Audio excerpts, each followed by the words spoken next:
راشد حسین کی حالت دگرگو تھی. اس کی نظروں میں سارے جہاں کا خوف سمایا ہوا تھا. وہ بار بار آوازیں دے رہا تھا لیکن اس کے قریب جانے کی ہمت نہیں کر پا رہا تھا. میرے لیے اب اس کھیل میں کوئی دلچسپی باقی نہیں رہ گئی تھی، اس لیے میں نے اپنے موکلوں کو رخصت کیا اور آنکھیں کھول کر جائے نماز سے اٹھ کر اپنے بستر پر آ گیا. اس رات مجھے بڑی پرسکون نیند آئی. دوسرے روز ایک عجیب واقعہ پیش آیا. حسب معمول میں نے اٹھ کر فجر کی نماز ادا کی، پھر ٹہلنے کے لیے باہر چلا گیا. جب میں واپس آیا تو اکبر میرا انتظار کر رہا تھا. وہ پریشانی کے عالم میں ادھر ادھر ٹہل رہا تھا. میں نے اسے بےتابی اور بےقراری کے عالم میں دیکھا تو پوچھا، بھی کیا بات ہے اکبر، خیریت تو ہے؟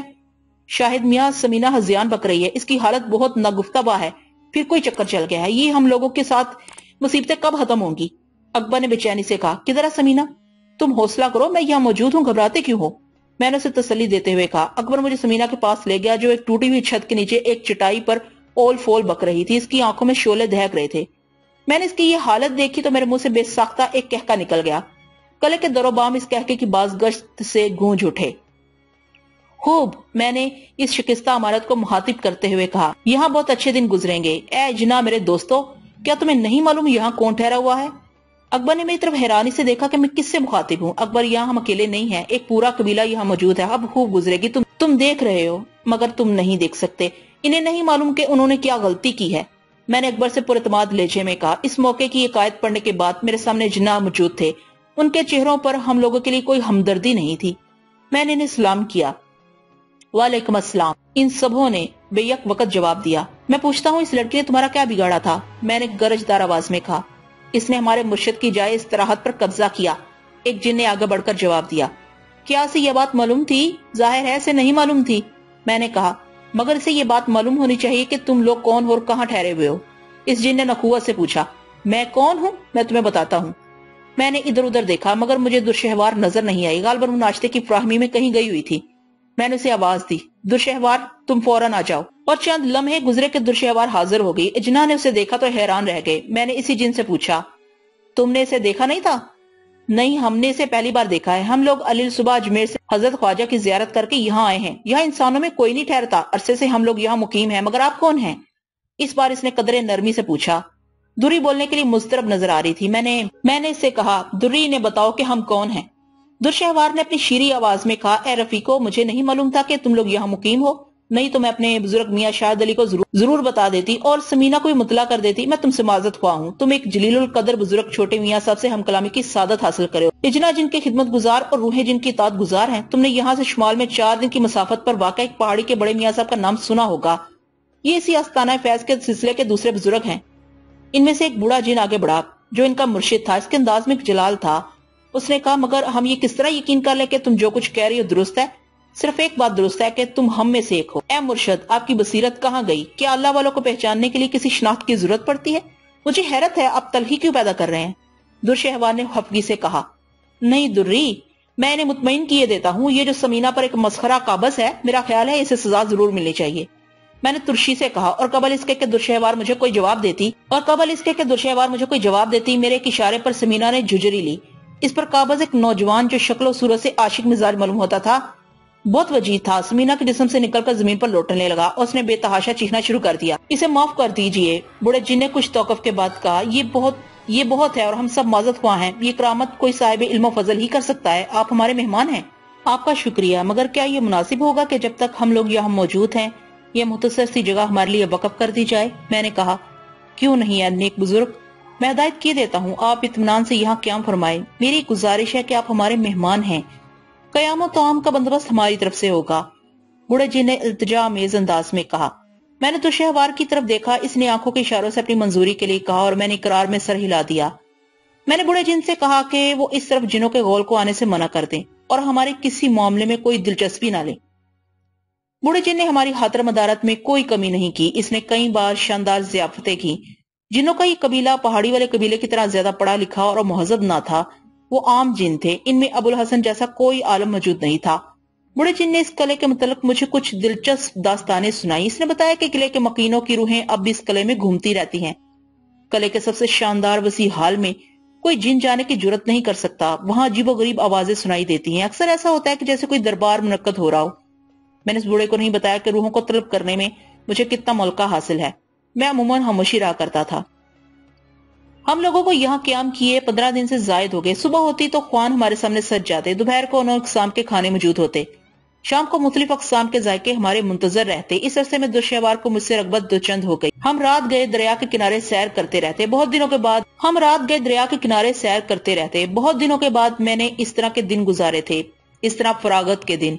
انکارنات کا کوئی پتہ نہ تھا. راشد حسین اور انکارنات دونوں شہر سے کہیں جا چکے تھے. شہر میں بہت اضطراب تھا.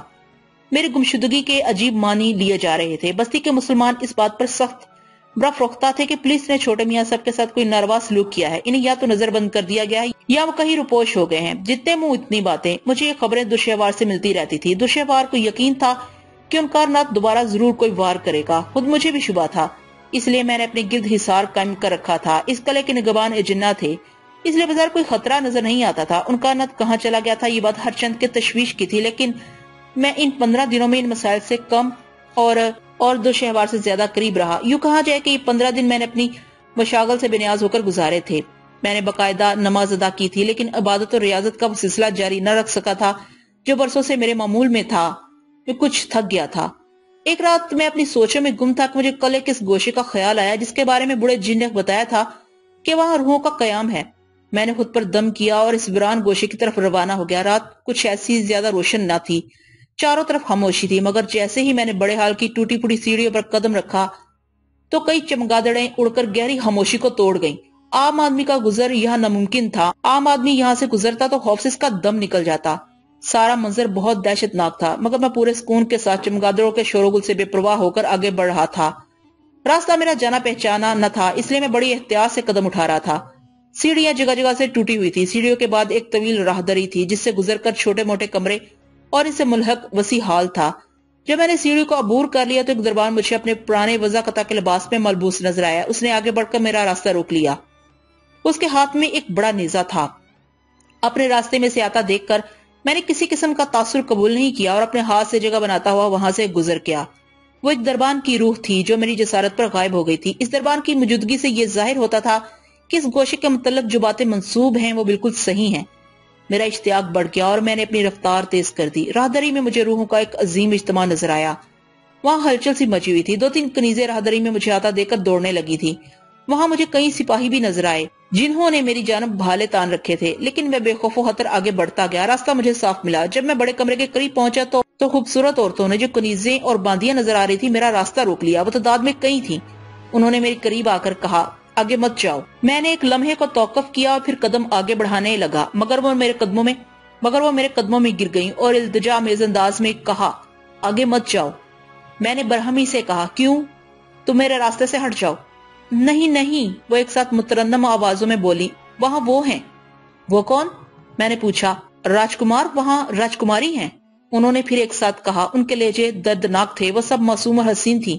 راجکماری سے کہو کوئی ان سے ملنا چاہتا ہے. میں نے بھاری بھرکم لہجے میں کہا. انہوں نے ہر ایک سے ملنا بھی بند کر دیا ہے. اب وہ کسی سے نہیں ملتی. وہ کسی سے کیوں نہیں ملتی؟ جب تک راجکمار نہیں آ جاتے انہوں نے باہر نکلنا بند کر دیا ہے. مجھے یہ باتیں بہت دلچسپ معلوم ہوئی، اس لیے میں نے پوچھا وہ کب سے منتظر ہیں؟ وہ ایک زمانے سے راجکمار کا انتظار کر رہی ہیں. اپنی پہلی زندگی سے دوسری زندگی تک وہ وہی ہیں. انہوں نے جواب دیا. اور تم لوگ کون ہو؟ ہم ان کی باندیاں ہیں. جب مہاراج کمار آ جائیں گے تو ہم سب سے پہلے انہیں مطلع کریں گے. اور راجکمار کہاں گئے ہیں؟ وہ راستے میں کہیں گم ہو گئے تھے، اب تک نہیں آئے. راستے میں؟ میں نے حیرت سے پوچھا. کون سے راستے میں؟ مجھے بتاؤ انہیں کیا ہو گیا؟ جب دیو نگر سے ان کی بارات آ رہی تھی اس وقت سراٹوں نے ان پر حملہ کر دیا. سب لوگ مارے گئے اور مہاراج کہیں غائب ہو گئے. اس وقت سے اب تک ان کا کوئی پتہ نہیں. اس وقت راجکماری دلہن بنی ان کا انتظار کر رہی تھی. وہ انتظار کرتی رہیں. جب راجکمار نہیں آئے تو انہوں نے یہ سمجھ لیا کہ وہ بھی ان لوگوں کے ساتھ مارے گئے، تو انہوں نے دوسری دنیا میں ان سے ملنے کے لیے اپنی پہلی زندگی کو ختم کر دیا. مگر دوسری زندگی میں بھی وہ نہیں آئے. وہ اس وقت سے ان کا انتظار کر رہی ہیں اور اسی کمرے میں بند ہیں. میں انہیں دیکھنا چاہتا ہوں. میں نے اشتیاق سے کہا. نہیں، تم انہیں نہیں دیکھ سکتے. انہیں مت چھڑو، وہ بہت دکھی ہیں. لڑکیوں نے میری منتیں شروع کر دی. میں عجیب کشمکش میں مبتلا تھا اس دلچسپ اور افسوسناک داستان کو سننے کے بعد. راجکماری کو دیکھنے کی شدید خواہش میرے اندر پیدا ہو چکی تھی، مگر ان باندیوں کی موجودگی میں یہ خواہش پوری ہوتی ممکن نظر نہیں آ رہی تھی. میں نے آگے جانا چاہا مگر وہ میرے پیروں سے لپٹ گئیں. انہوں نے کچھ اس طرح سے مجھے آگے جانے سے منع کیا جیسے میرے اس اقدام سے ان پر کوئی عذاب نازل ہو جائے گا. میں یہ سوچ کر واپس ہو گیا کہ الماس کے ذریعے راجکماری کے بارے میں معلومات کروں گا۔ واپسی میں سارے راستے راجکماری کے بارے میں سوچتا رہا، جو شدت سے اپنے محبوب کا انتظار کر رہی ہے، جسے صدیاں بیت گئی۔ یہ دنیا کتنی عجیب تھی۔ میرے ذہن نے راجکماری کی شکلیں بنانا شروع کر دی۔ وہ کیسی ہوگی؟ رات بھر میں اسی واقعے کے متعلق سوچتا رہا۔ رات کے آخری پہر کہیں نیند آئی۔ صبح میں نے اس گوشے کی طرف دیکھا۔ واقعے کے بارے میں نے درشہوار سے کوئی تذکرہ نہیں کیا۔ اس صبح میں الجھا رہا۔ جب طبیعت بہت گھبرائی، میں دریا کے کنارے چہل قدمی کے لیے چلا گیا۔ صبح کا منظر بڑا دلاویز تھا۔ جب میں واپس آیا تو اکبر میرے پاس آیا اور دبی زبان میں کہنے لگا، شاہد میاں، میں تم سے کچھ کہنا چاہتا ہوں۔ یقیناً پہاڑی پر واپس جانے کے لیے کہو گے؟ میں نے مسکرا کر کہا، نہیں، کچھ اور بات ہے۔ کیا بات ہے؟ اس بار میں نے توجہ سے اس کی طرف دیکھا۔ میں آج سمینا کے سلسلے میں کچھ کہنا چاہتا ہوں۔ سمینا کا نام سن کر میری پیشانی شکن آلود ہو گئی۔ کہو، کیا کہنا چاہتے ہو؟ کل میں نے سمینا سے تفصیلی بات کی تھی۔ جو کچھ اس کے بہن اور باپ نے تمہارے ساتھ کیا ہے، اسے اس پر بے حد افسوس اور شرمندگی ہے۔ میں خاموش رہا تو اکبر نے کچھ توقف کے بعد کہا، سمینا کو اپنے باپ سے شدید نفرت ہے۔ اس کا کہنا ہے کہ وہ اپنے باپ کی صورت کبھی نہ دیکھے گی۔ اکبر، میں نے سپاٹ لہجے میں جواب دیا، تم یہ کیوں بول رہے ہو کہ وہ راشد حسین جیسی کمینہ خصلت شخص کی بیٹی ہے؟ مجھے معلوم ہے، مگر یہ ضروری تو نہیں کہ اس کے باپ کے جراثیم سے ورثے میں ملے ہوں۔ اکبر نے جذباتی لہجے میں کہا، جو راشد حسین اور رشیدہ نے کیا ہے، اس کی سزا سمینا کو دینا سراسر ناانصافی ہے شاہد میاں۔ وہ مظلوم اور لاچار ہے۔ رشیدہ، میں تمہارا شکر گزار ہوں کہ تم نے رشیدہ کا نام لے کر مجھے یاد دلایا، میں تو بھول ہی گیا تھا۔ میں نے اکبر سے قدرے ناراضگی سے کہا، کیا تم یہ چاہتے ہو کہ میں سمینا کو آزاد کر دوں تاکہ نابکار پنڈت کو اپنی برتری جتانے کا ایک اور موقع مل جائے؟ تم اگر اسے آزاد کر دو گے تب بھی وہ راشد حسین کے پاس نہیں جائے گی۔ اس نے خدا کو حاضر ناظر جان کر قسم کھائی ہے، مجھے اس کی باتوں پر پورا اعتماد ہے۔ اکبر نے اکتا کر کہا، آخر تم سمینا کے سلسلے میں کیا کہنا چاہتے ہو؟ میں نے جھلا کر دریافت کیا، میں صرف یہ کہنا چاہتا ہوں کہ تم میری خاطر ایک بار سمینا سے بات کر کے دیکھو، مجھے یقین ہے تمہارا دل اس مظلوم کی طرف سے صاف ہو جائے گا۔ میں نے اکبر کی بات کا جواب دینے کی بجائے سے شکایت بھری نظروں سے دیکھا تو اکبر نے بڑی صاف گوئی سے کہا، شاہد میاں، میں سمینا کے بارے میں سنجیدہ ہوں۔ ان دنوں میں نے اسے بہت قریب سے دیکھا ہے، وہ بہت اچھی لڑکی ہے، میرا جی چاہتا ہے کہ وہ ہمیشہ ہمارے ساتھ رہے۔ تمہیں بہت ہمدردی ہو گئی ہے سمینا سے، کیا تم بھول گئے ہو کہ راشد حسین نے ہمارے ساتھ کیا کیا ہے؟ میں نے تلخی سے کہا، شاہد میاں، خداوند کریم کا ارشاد ہے کہ جو شخص مظلوموں کی مدد سے گریز کرتا ہے، اس پر رحمتوں کے دروازے بند ہو جاتے ہیں۔ جس نے درگزر کیا، اس نے رب کو خوش کیا، جس نے زخم بھرے، اس نے خدا کے دل میں گھر کیا۔ سمینا حالات کے ستم کی شکار ہے، اس کی کوئی خطا نہیں۔ میں سوچتا ہوں کہ اگر میں ایک بے سہارا لڑکی کا سہارا بن جاؤں تو کیا تمہیں اس پر کوئی اعتراض ہوگا؟ اوفو، تو یہ بات ہے۔ 15-20 دنوں کی رفاقت رنگ لائی، تم نے دوسرے انداز سے سوچنا شروع کر دیا۔ میں نے تنزن کہا، شاید تمہارے اندر تبدیلیاں پیدا ہو رہی ہیں، تم بدگمان ہونے لگے ہو۔ میں جو کچھ کر رہا ہوں اس میں کوئی اور جذبہ نہیں، اکبر نے ناراضگی سے کہا۔ اکبر کا آخری جملہ سن کر میرے اندر آگ سی لگی۔ مجھے توقع نہیں تھی کہ میرا عزیز دوست اس قسم کی باتیں کرنے لگ جائے گا اور وہ راشد حسین جیسے شخص کی لڑکی سے شادی کرنے کا تصور بھی ذہن میں لائے گا۔ میں نے اکبر کو ناگواری سے دیکھا، اس کے چہرے پر چھائی ہوئی سنجیدگی اس کے دلی جذبات کی ترجمانی کر رہی تھی۔ جو کچھ اس نے کہا تھا اسے کر گزرنے کی ہمت بھی اس کے اندر تھی۔ میرا دل چاہا کہ اکبر سے کہوں کہ وہ اسی وقت اٹھے اور ہمیشہ ہمیشہ کے لیے میری نظروں سے دور ہو جائے، لیکن میں ایسا نہ کر سکا۔ اکبر میرے جواب کو منتظر تھا۔ میں اسی کشمکش میں مبتلا تھا کہ درشہوار میرے سامنے آ گئی۔ غالباً اس نے میرے اور اکبر کے درمیان ہونے والی گفتگو سن لی تھی۔ وہ میرے قریب آ کر بولی، آخر اس میں حرج بھی کیا ہے؟ اکبر نے سمینا کے بارے میں جو کچھ کہا ہے وہ حرف بحرف درست ہے۔ اس کا دل اپنے باپ کی طرف سے مقتر ہو چکا ہے، اسے آپ سے ہمدردی ہے۔ جب اکبر نے اسے یہ سب کچھ بتایا تو وہ اپنے باپ کے ظلم و ستم پر آنسو بہانے لگی۔ یوں بھی اگر وہ اکبر سے وابستہ ہو جائے تو راشد حسین کے لیے یہ خبر کسی تازیانے سے کم نہ ہوگی۔ اس کے عواقب پر آپ نے غور کیوں نہیں کیا؟ راشد حسین عمر بھر اس نقصان پر تلملاتا رہے گا، یہ ایک نیکی کا کام بھی تو ہے۔ آپ اجازت دے دیں، میں سمینا کو دلہن بناؤں گی، یہاں کے تمام میزبان اجنا اس تقریب میں شریک ہوں گے۔ درشہوار مجھے بڑی دیر تک سمجھاتی رہی اور میں نے اس کے اصرار پر اکبر کو اجازت دے دی۔ اس دن ہی اس تقریب کا اہتمام ہو گیا۔ درشہوار کو پہلی بار اکبر اور سمینا کے سامنے آنا پڑا۔ اسے دیکھ کر وہ دونوں حیرت زدہ رہ گئے۔ اتنی حسین دوشیزہ انہوں نے پہلے کبھی نہیں دیکھی تھی۔ سمینا تو اسے دیدے پھاڑ کر دیکھ رہی تھی۔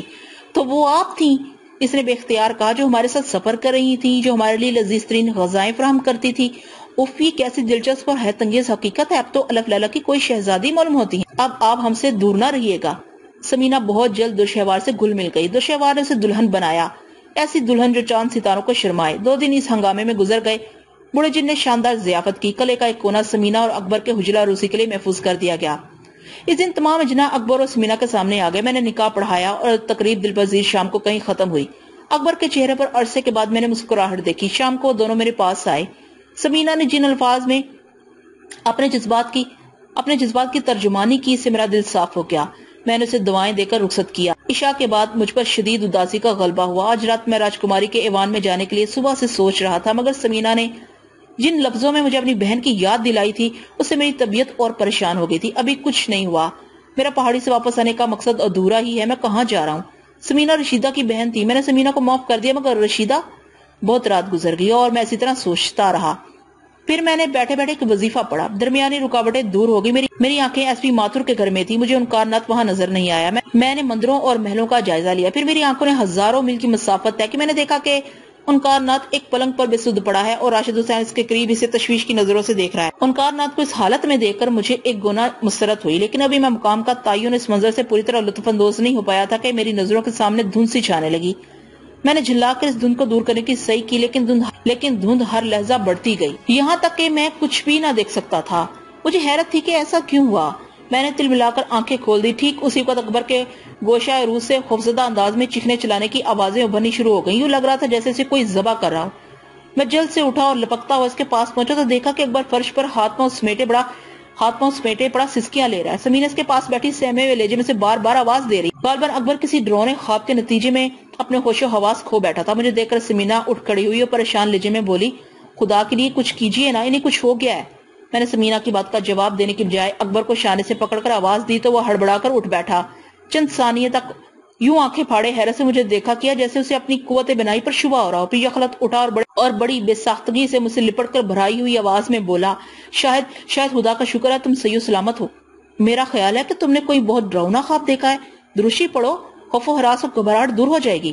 اکبر نے بلند آواز میں 2-4 بار دروشی پڑھا، پھر کہا، خدا کرے جو کچھ میں نے دیکھا ہے وہ خواب ہی ہو۔ اکبر کا جواب سن کر میرا جذبہ تجسس بڑھا۔ خدا کرے جو کچھ میں نے دیکھا ہے وہ خواب ہی ہو۔ اکبر کا جواب سن کر میرا جذبہ تجسس بڑھا۔ یقیناً اس نے خواب میں جو کچھ دیکھا تھا وہ میرے ہی بارے میں تھا۔ جس انداز میں مجھ سے بغل گیر ہوا تھا اس سے بھی یہی ظاہر ہوا تھا کہ وہ مجھے زندہ و سلامت دیکھ کر خوش ہوا ہے۔ میں نے سمینا کی موجودگی میں سے کچھ دریافت کرنا مناسب نہ سمجھا اور اسے اپنے ساتھ دوسری جانب لے آیا۔ بعد میں جب میں نے خواب کی بابت دریافت کیا تو اکبر بولا، شاہد میں نے دیکھا کہ میں اور تم ایک لکو دک ویران اور سنسان صحرا میں بھٹکتے پھر رہے ہیں کہ اچانک طوفانی ہوائیں چلنی شروع ہو جاتی ہیں۔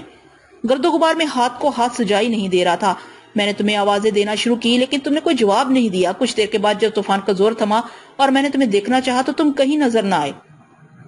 میں ادھر ادھر دوڑنے بھاگنے لگا اور چلا چلا کر تمہیں پکارتا رہا۔ میری آواز صدابہ صحرا ہو رہی تھی کہ اچانک میں نے تمہیں پا لیا، لیکن اس حالت میں کہ دہشت سے چیخ اٹھا۔ میں نے دیکھا کہ تم ایک ریت کے تودے پر اوندے منہ بے حس و حرکت پڑے ہو اور آسمان پر گدھ منڈلا رہے ہیں، اور ایک انتہائی بوڑھا اور خونی شکل کا گدھ تمہارے قریب بیٹھا اپنی نپاک چونچ سے تمہارے جسم کا گوشت نوچ نوچ کر کھا رہا ہے۔ میں اس منظر کو دیکھ کر چیخنے لگا۔ گدھ کی صورت اتنی ڈراؤنی اور ہیبت ناک تھی کہ مجھے اس کے قریب جانے کی ہمت نہ ہوئی۔ ابھی میں چیخ رہا تھا کہ میں نے میاں صاحب کو دیکھا جو اچانک کہیں سے نمودار ہوئے۔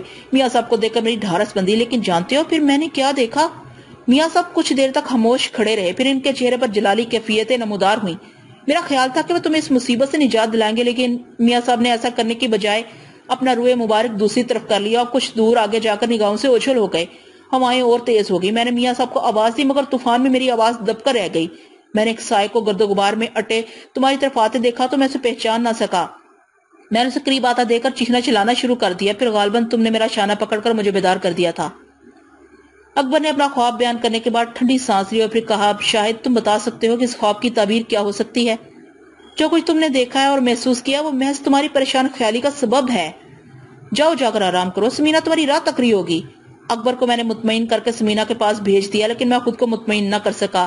اکبر کا خواب میرے ذہن کو پریشان کر رہا تھا۔ میں اس خواب کی تعبیر کے لیے بے چین تھا۔ خوابوں کی تعبیر کے معاملے میں میری معلومات کچھ زیادہ نہ تھی۔ میں نے اس میدان میں کبھی کوئی دلچسپی نہیں لی تھی، لیکن اس کے باوجود اکبر کا خواب ایسا نہیں تھا جسے آسانی سے نظر انداز کر دیا جاتا، خاص طور پر اکبر کا یہ بیان کہ اس نے میاں صاحب کو موجود پایا اور وہ جلالی کیفیت میں منہ پھیر کر چلے گئے۔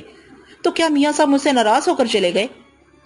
اور وہ گدھ کون تھا جو میرے جسم پر چمٹا ہوا تھا؟ خواب میں علامتیں ہوتی ہیں اور یہ کیسی علامت تھی؟ کہیں ایسا تو نہیں کہ وہ گدھ انکار نات ہو؟ انکار نات کا نام میرے ذہن میں ابھرا تو بہت سے اندیشے جاگزی ہو گئے، بہت سے وسوسوں سے دل بھر گیا۔ میں نے اپنا محاسبہ کیا۔ انکار نات بڑے میاں صاحب کی پہاڑی کی عظمت و حرمت پر داغ لگانے میں کامیاب ہو جائے گا۔ نہیں انکار نات، یہ کس طرح ممکن ہے؟ مگر انکار نات نے اب تک جو حرکتیں کی ہیں وہ اس کے اعتماد کا ثبوت ہیں۔ یہ اعتماد یقیناً کسی سبب سے ہوگا۔ کیا میں نے انکار نات کے بارے میں جو رائے قائم کی تھی وہ غلط تھی؟ میاں صاحب کی بے چینی اور ناراضگی کا سبب کیا ہے؟ کوئی جواب میرے پاس نہیں تھا۔ میں اپنے ہی پیدا کردہ انتشار کی زد میں تھا۔ میں یہ بھول گیا تھا کہ کچھ دیر بیشتر میرے ساتھ کیا ہو چکا تھا۔ میں نے اس دھند کو کوئی اہمیت دینی مناسب نہیں سمجھا جس نے درمیان میں ہو کر میرے اور امکانات کے درمیان پردہ کر دیا تھا۔ کوئی بات سمجھ میں نہیں آ رہی تھی۔ جب کچھ سمجھ میں نہ آیا تو میں نے جائے نماز پر الماس کی طلبی کا وظیفہ شروع کر دیا۔ الماس لمحوں میں حاضر ہو گئی۔ الماس، میں نے جذباتی انداز میں اسے مخاطب کیا، میں امکانات کے بارے میں جاننا چاہتا ہوں۔ وہ اب کس حال میں ہے؟ الماس نے حسب معمول چاروں طرف نظر دوڑائی، پھر ایک سمت کچھ دیر دیکھنے کے بعد بولی، محترم بزرگ، امکانات کے ساتھ آپ کے مکلوں نے جو برتاؤ کیا تھا وہ اس کے زیر اثر ابھی تک بے ہوش ہے۔ وہ کاشی میں اپنے گرو کے پاس ہے جو اسے ایس پی ماتھر کے ہاں سے لے گیا تھا، اور راشد حسین بھی اس کے ساتھ ہے۔ اسے ہوش کب آئے گا؟ میں نے دوسرا سوال کیا۔ وہ کل صبح تک ٹھیک ہو جائے گا، کاشی کے بہت سے پنڈت اس کی دیکھ بھال کر رہے ہیں، الماس نے ادب سے جواب دیا۔ الماس، تمہیں علم ہے کہ میں نے سمینہ کو معاف کر دیا ہے لیکن رشیدہ کو نہیں۔ میں نے تم سے کہا تھا کہ رشیدہ کو یہاں واپس بلایا جائے، تم نے وعدہ بھی کیا تھا کہ اس کام کے لیے وقت درکار ہے۔ میں تسلیم کرتی ہوں محترم بزرگ، رشیدہ کا شوہر ایک حادثے میں مر چکا ہے، وہ اپنے 2 بچوں کے ساتھ کل شام تک آ جائے گی۔ اپنے شوہر کی موت کی وجہ سے اسے آنے میں دیر ہو گئی۔ الماس نے مختصر جواب دیا۔ رشیدہ آ رہی ہے؟ میں نے مٹھیاں بیچ کر کہا۔ وہ نابکار فحشہ عورت اب آ رہی ہے، مجھے اسے سخت اذیت دینی ہے۔ الماس، میں رشیدہ کو معاف نہیں کروں گا۔ الماس نے میرے غصے کو دیکھ کر جھجری لی، پھر دبی زبان میں بولی، میں مشورہ دینے کے لیے نہیں، حکم دینے کے لیے ہوں، لیکن رشیدہ اپنے شوہر کے غم میں نڈھال یہاں آ رہی ہوگی، شوہر کا غم ہی اس کے لیے کافی ہے۔ نہیں الماس، نہیں، بخدا یہ غم اس غم سے زیادہ نہیں جو میں نے برداشت کیے ہیں۔ تم دیکھو گی میں اس کو کیسی ہولناک سزا دیتا ہوں۔ میں اس کے بچوں، میں نے خود پر قابو پاتے ہوئے کہا، میں اسے کربناک حالات سے دوچار کر دوں گا۔ غصے کی شدت سے میں سطح لرز رہا تھا۔ الماس نظریں جھکائے میرے سامنے کھڑی تھی۔ الماس، اب بہت ہو چکا، وقت بہت گزر چکا ہے، یہ کھیل اب ختم ہو جانا چاہیے۔ میں چاہتا ہوں کہ رشیدہ اپنے باپ کے پاس پہنچنے سے پہلے ایک اور حادثے کا شکار ہو، وہ اپنے بچوں کا غم بھی دیکھے۔